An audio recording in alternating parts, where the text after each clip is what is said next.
El pueblo de Israel se había estado corrompiendo durante más de 52 años y como consecuencia de ello había dado la espalda a Dios, había apartado su mirada del Creador y había entrado en una rebelión continua.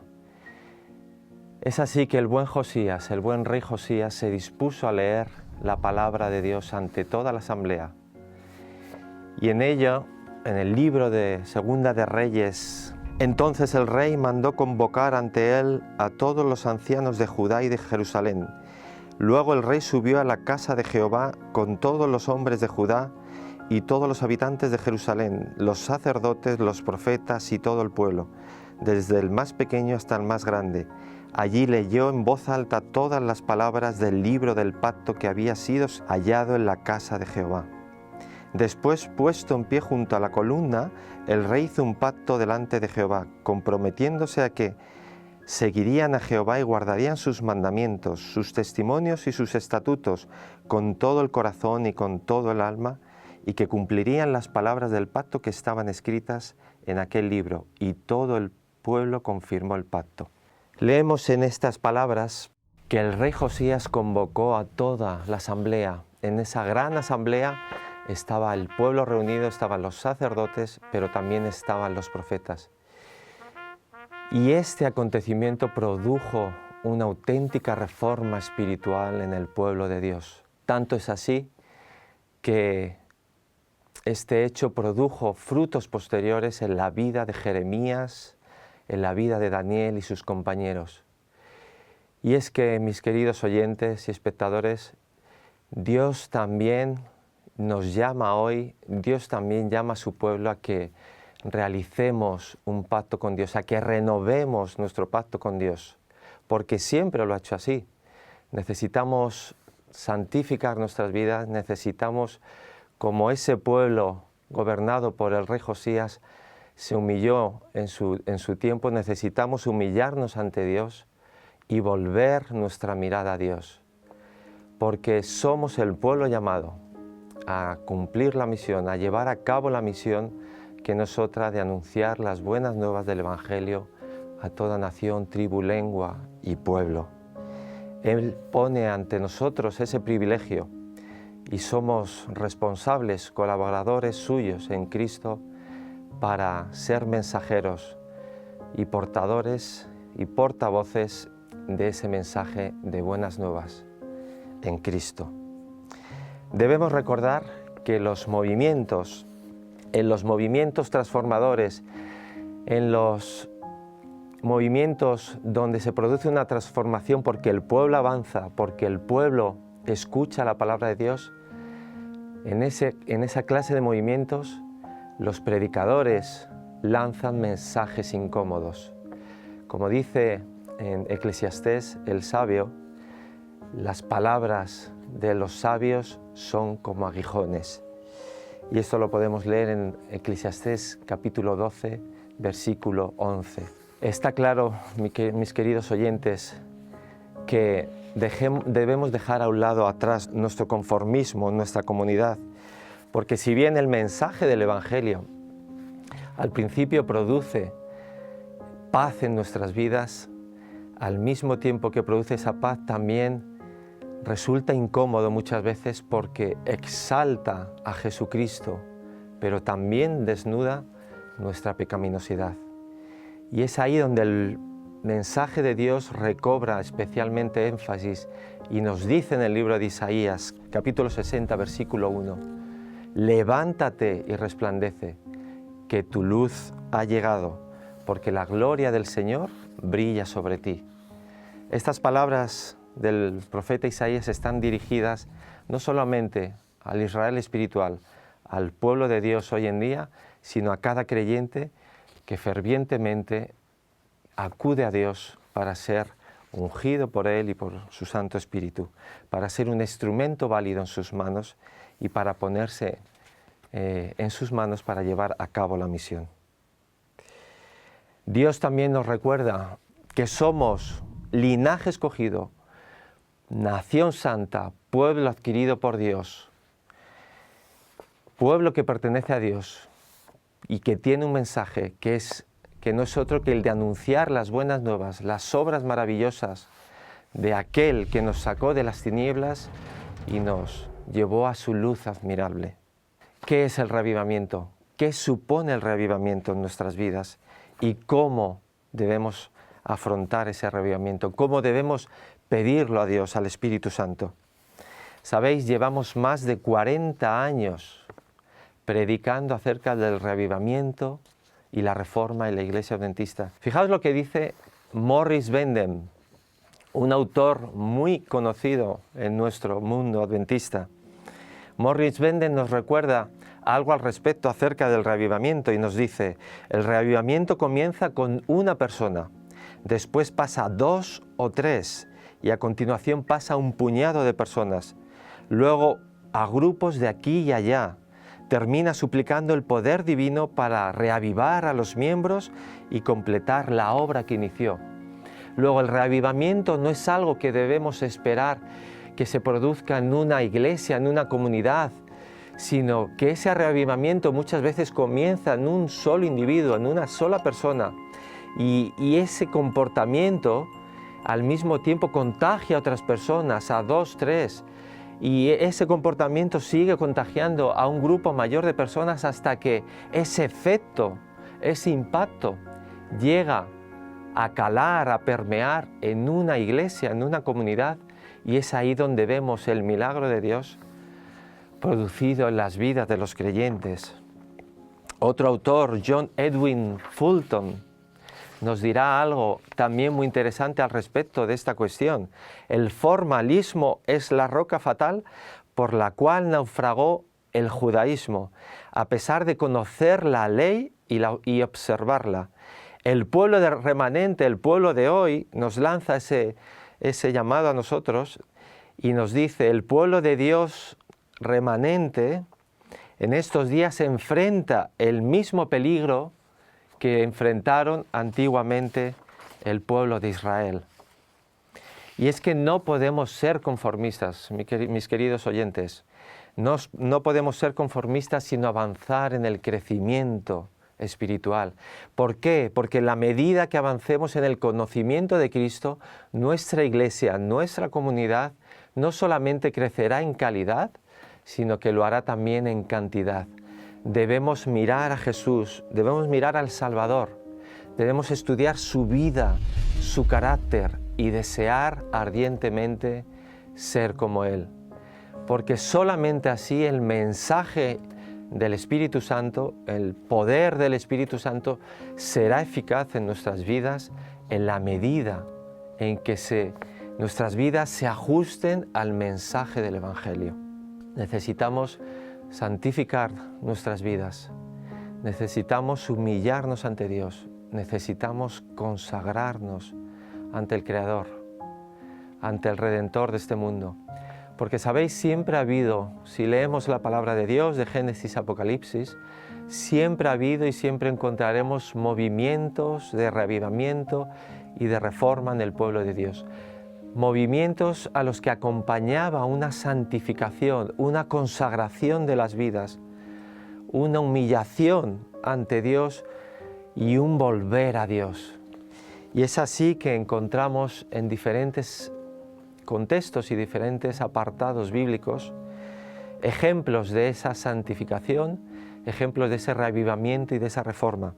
Y Jehová le dijo a Moisés: ve al pueblo y santifícalos hoy y mañana, que laven sus vestidos. Vemos aquí un claro ejemplo de cómo Dios a lo largo de la historia siempre ha llamado a su pueblo para que se santifique ante Dios, para que lave sus ropas, para que se humille ante Dios y para que se consagre sus vidas ante Dios.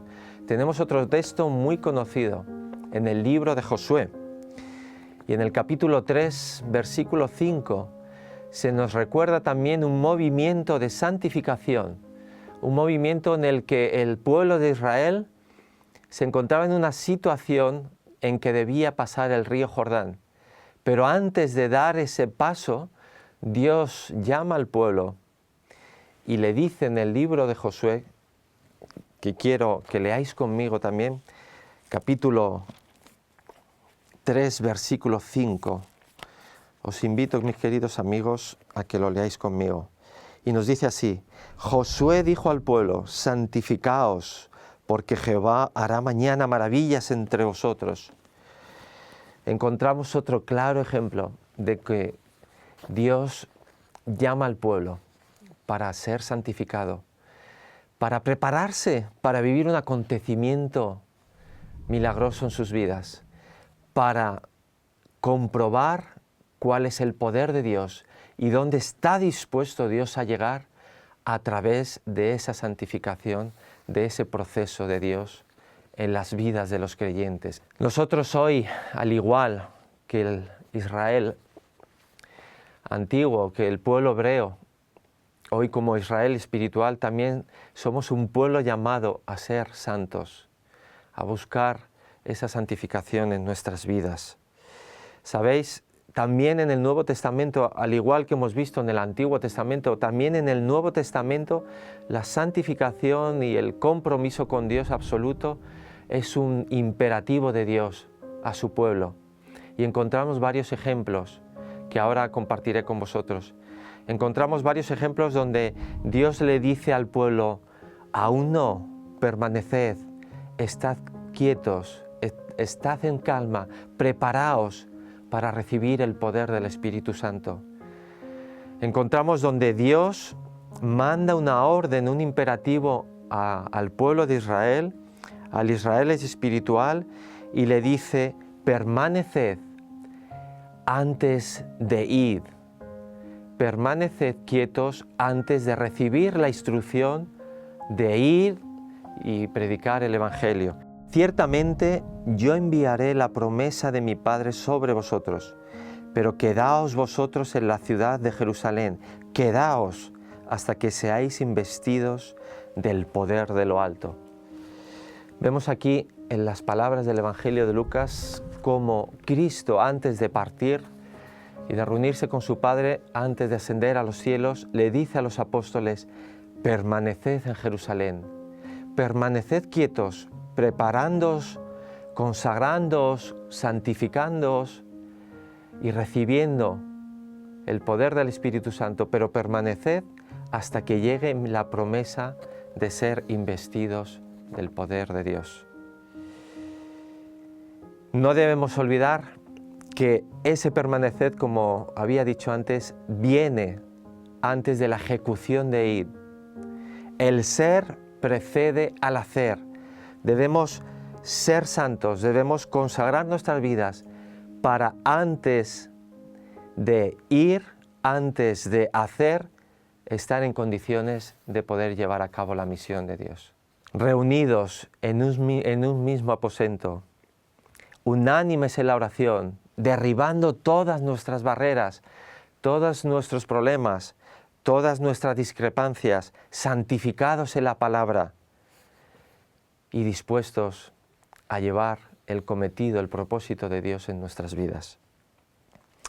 Tanto es así que los apóstoles, ante esta situación, investidos del poder de Dios, investidos del Espíritu Santo en sus vidas, vemos en Hechos de los Apóstoles cómo se cumple esa parte de la profecía de Joel 2, 28, ¿verdad?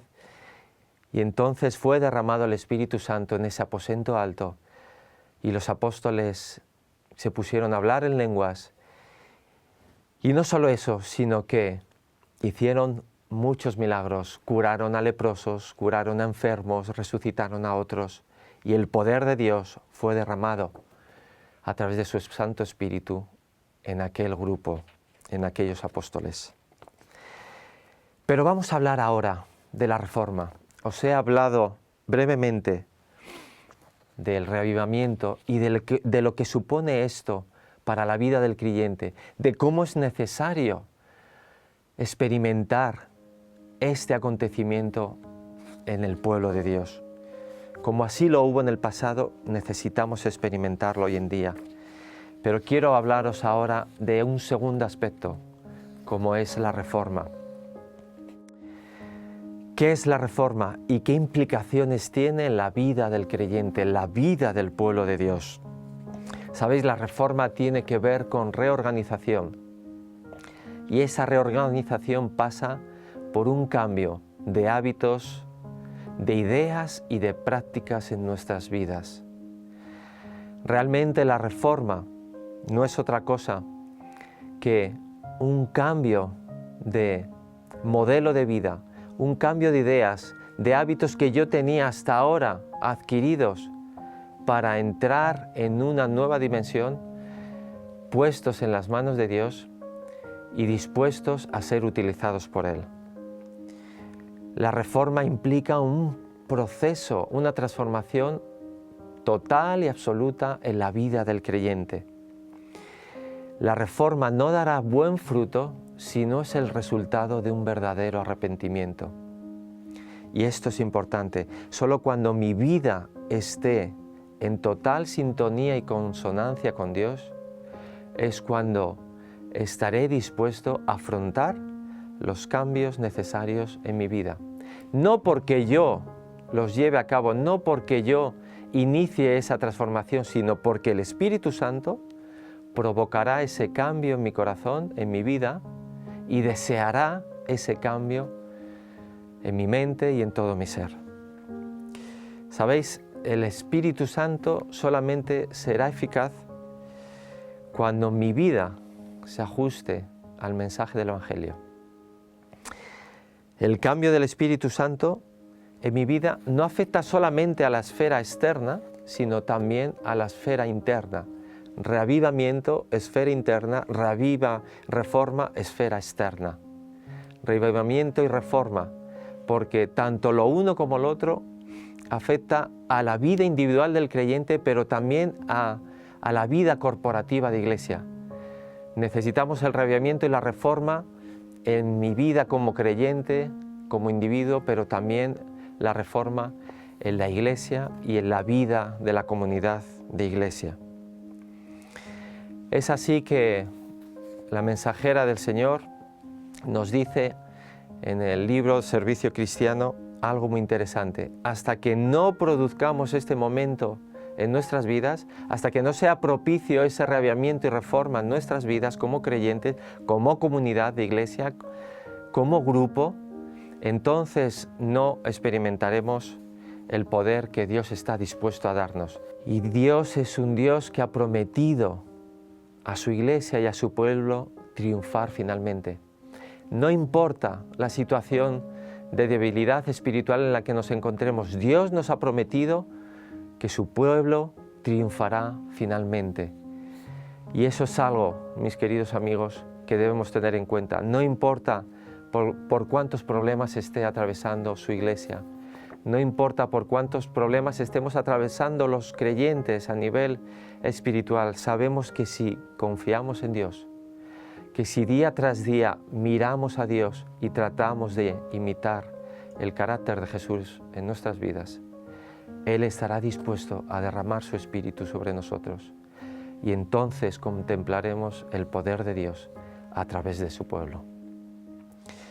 Sabéis, ha llegado la hora final de redoblar esfuerzos, de tomar la antorcha del Evangelio y anunciar las buenas nuevas, anunciar el mensaje de salvación en Cristo, llevar a cabo la misión que Cristo depositó sobre ti y sobre mí, sobre su pueblo, para que seamos ese instrumento escogido en sus manos, esa nación santa, ese pueblo adquirido por Dios. Y nosotros, al igual que los apóstoles, debemos esperar. Aún es tiempo de espera. ¿Por qué? Porque mientras esperamos, consagramos nuestras vidas a Dios. Mientras esperamos, santificamos nuestras vidas a Dios. Nos preparamos unánimes en la oración, unidos en un mismo propósito. Derribamos todas nuestras barreras, todos nuestros enfrentamientos y nos preparamos para ser ungidos por el Espíritu Santo. ¿Quieres ser parte de este movimiento, mi querido amigo que me escuchas? ¿Quieres ser parte de un movimiento que está dispuesto a transformar el mundo? ¿Que está dispuesto a transformar la sociedad? ¿Quieres ser parte de un movimiento donde vas a ser tocado por Dios? donde vas a ver milagros alrededor de ti, pues seamos parte de ese movimiento que avanza, que no se para. Dejemos a un lado nuestras excusas, nuestras zonas de confort, nuestros problemas, nuestras comodidades, y pongámonos en manos de Dios. Que el Señor te bendiga y que el Señor nos bendiga. Jesús nos comparó a granos de trigo. Para el grano hay dos lluvias que son vitales, la temprana y la tardía. La lluvia temprana hace germinar la semilla, la planta nace y al final la lluvia tardía llena los granos en la espiga antes de la cosecha. Así también a la Iglesia cristiana Dios le da estas dos lluvias del Espíritu Santo. La lluvia temprana del Pentecostés en el siglo I hizo nacer la Iglesia. Y al final, la lluvia tardía la completará justo antes de la cosecha. Como dice el profeta, Él vendrá a nosotros como la lluvia tardía y temprana a la tierra. Y derramaré mi espíritu sobre cada creyente, derramaré mi espíritu en aquellos días. En la tormenta perfecta, la Biblia anuncia esta lluvia de milagros y poder. Es una promesa. El poder sobrenatural que cambiará el mundo debe primero impactar tu vida. El derramamiento del Espíritu Santo. Pidamos la lluvia tardía.